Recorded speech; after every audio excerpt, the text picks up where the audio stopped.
In this video, I'll show you how to download and use the beta version of Subtitle Edit. A beta version of any application is an untested version of a previously full version. So there are some few improvements or new additions to that particular application, but there is still some bugs available in that application.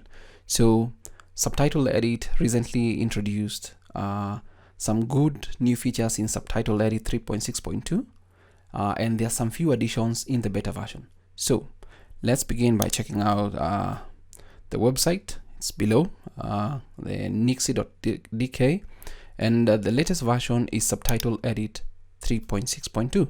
So if you look, Subtitle Edit is updated or released. New updates are released every 3 months. So for example, in February, in May, and then in August. So the next version we should expect should be 3.6.3 sometime around November. So if you cannot wait for November, especially for the option to see the progress bar available, especially when you're banning in subtitles, which were introduced in Subtitle Edit 3.6.2, then you'll need to use the beta version if you work on big projects and need to see how long you need to wait for your file to be down or banning in to the video. So there are also other additions in the beta version in that you can see the size or the file size that you're working with. When you want to ban in the subtitles, you can customize some few things here and there, but we're going to see that in a moment. But if you just open this particular website, Nikse.dk, and then they don't have a direct download per se, so you'll need to go to GitHub. And for example, for this one, we'll just click on is ready. And once we click on that, it's going to take us to the releases that are available. For example, Subtitle Edit 3.6.2. You can see the changelog and the files that are available here. Here we go, all these files, including portable versions of Subtitle Edit. So if you do not want to install, this one is the Windows installer. These ones are the portable versions. Portable version with Finnish dictionaries, portable version with Polish dictionaries. But if you scroll slightly, you'll see there is Subtitle Edit Beta. So let's download this one by just clicking on it, and it's a zip file. So you will need to use a program like 7-zip or WinRAR to unzip these particular files. So it's going to go to the download sections that you have set up, and if we just click on this, it's gone to the download section on my system.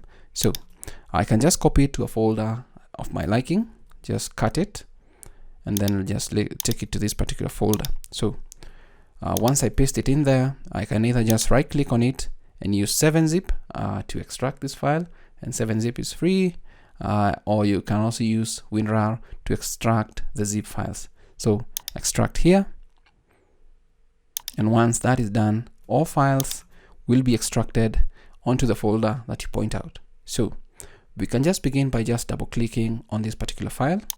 Just double click on it, and once you double click on it, this is the interface you get. It's the same, and actually you'll see that it's like Subtitle Edit 3.6.2.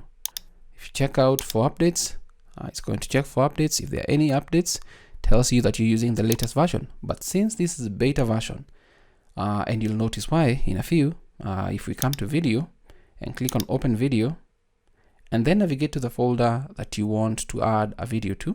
I already know it's this particular folder. Just click on the video you want to upload, click on open. The number one thing that you get with Subtitle Edit Beta is that you need to download and install a video player. And for the purposes of this video, an MPV video player is recommended if you want to see subtitles in different positions, if you're working with positioning and all that. So download and use MPV, just click on that, and it's just going to download.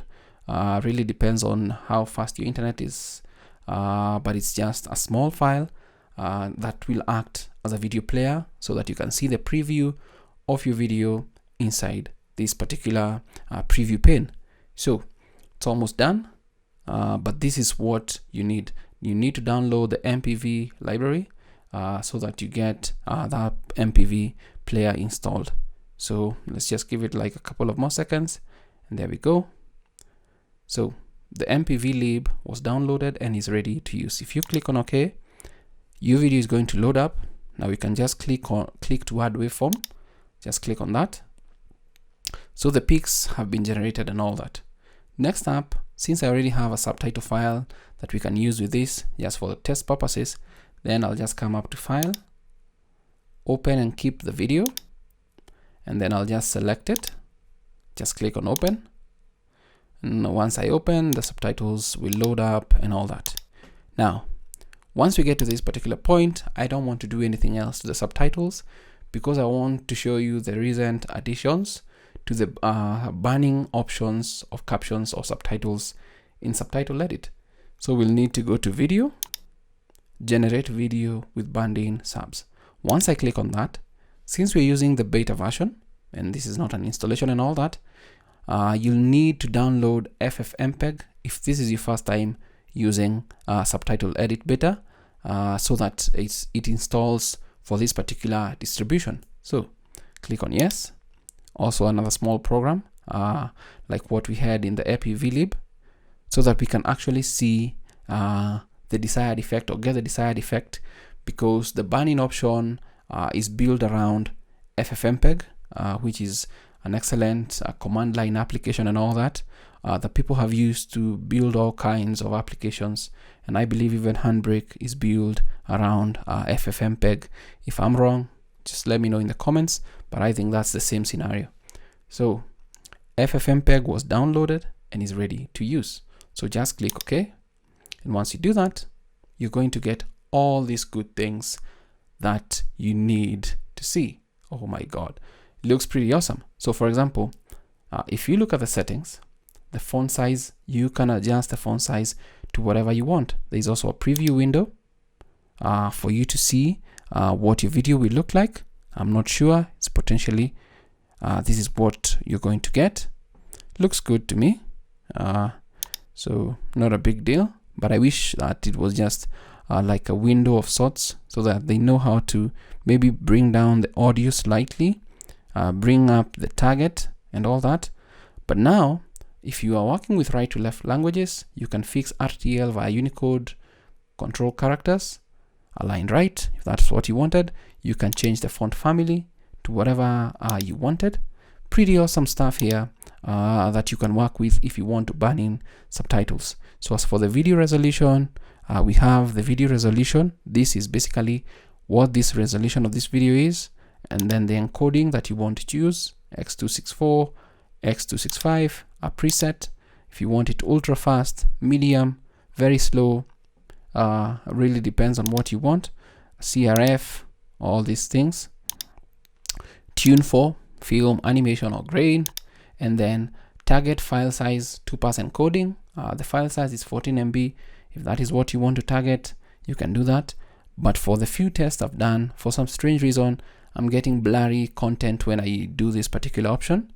So I wouldn't use it for these purposes. And then for the audio, we have encoding. You can copy, or AAC. If you change to AAC, you can remove stereo, change the sample rate to whatever you want. So that is what we have for now. And if you click on target size, then you can also be able to change the bitrate of the audio. So those are some of the few things that are available with the different packages here, or with the beta version if you want to test it out, if this is something that you are interested in seeing. So once you're done with that, then we can say, let us generate, or let's say we go with a different font. Let's say let's say we go with Noto, or whatever font that you want. Let's say Verdana, that's okay. Let's say a font size of 42, and then we can just hit on preview, and this will come in handy. I wish it just popped up a little bit faster, and you'll see how your subtitles will look like if you wanted to preview. I wish it was just a live preview of sorts. We'd rather actually have a bigger interface for this, or some buttons to maximize, so that you can see actually the preview in a bigger option here. But once you're done, if those were the settings that you wanted to burn in your subtitle to your video with, then all you need to do is just click on generate. And once you click on generate, and then just title it the way you want it, subtitle edit beta test. It's going to be an MP4, but you can save as a Matroska, that's an MKV or a WebM video.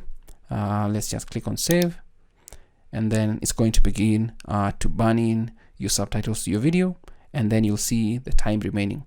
This is really awesome, and this is what is missing in the full version of Subtitle Edit 3.6.2. But as I mentioned, this is going to be available in Subtitle Edit 3.6.3, hopefully sometime in November. But if you cannot wait, like me, and you work with projects that need you to actually see some of these things, then trying out the Subtitle Edit beta is going to actually solve a lot of things for you. So here we go, we are almost done, and there we are, it's done. Open containing folder, then we can just open the containing folder, and this is the file, and we can just double click on it. With the recent update, so on the YouTube interface, the subtitles, it's now easier than before to download font that we chose for Dana and all that. So looks pretty good. It's been burned in to our video. So that's a full tutorial on how you can download and use the beta version of Subtitle Edit and use some of the few features that have been added to Subtitle Edit beta, more so especially when it comes to generating a video with burned in subtitles. This is something that I believe is going to come in Subtitle Edit 3.6.3 and really works really well if you want to actually test out some of these things. If you're working with right to left languages, Arabic, Hebrew, you name them, this is something that is going to come in handy if you want to target the file size. But I'll mention, remember, a beta version is a full version of that particular version that you're upgrading to, but has not yet been tested for bugs or any other things that might happen.